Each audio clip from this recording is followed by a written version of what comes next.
దయచేసి తెలుగుదేశం పార్టీ సభ్యులందరూ కూడా మీ ఛానల్లో కూర్చోవలసిందిగా కోరుతున్నాను.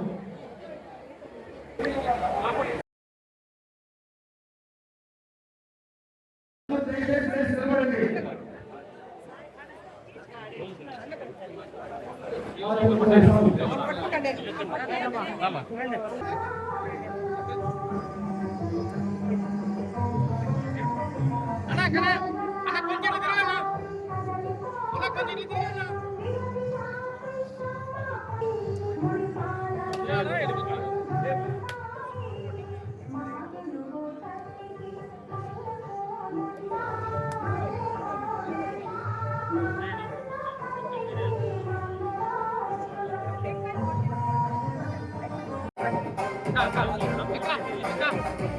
పెంచమ్మా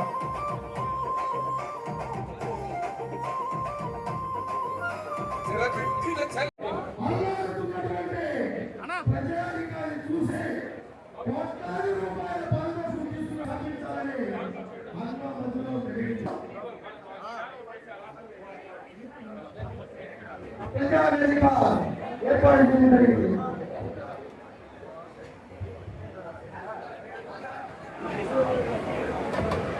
ఆ ప్రజావేదిక 1920 మార్చి 29వ తేదీ ప్రథమ మహాసభలోని ఆ మీటింగ్ లో ఆ సభలో ప్రథమ మహాసభని తెలుగుదేశం పార్టీ మహానాడుగా నామకరణం చేయడం జరిగింది.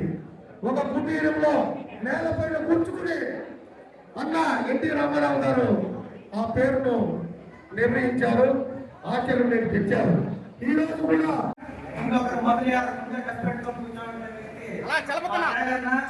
వారు భోజనానికి పూర్తి నా ఉద్దేశంలో 10 లక్షల మంది బ్రహ్మాండమైన ఈ రోజు పెట్టేది కాదు. మాడి పండు పెంచిస్తానన్నాడు. మాడి పండు 2500 పెంచి అందరికీ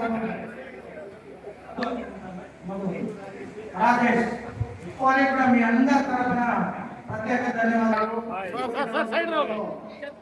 ఒకరోజు ముందుగా అనుకుని మనమందరూ ఈ సభకు వినియోగం కానీ కార్యకర్తలు కానీ గ్రామ కమిటీ అదేవిధంగా మండల స్థాయి నాయకులు కానీ నియోజకవర్గ స్థాయిలు కానీ రాష్ట్ర స్థాయి నాయకులు కానీ అందరూ విచ్చేసి ఈ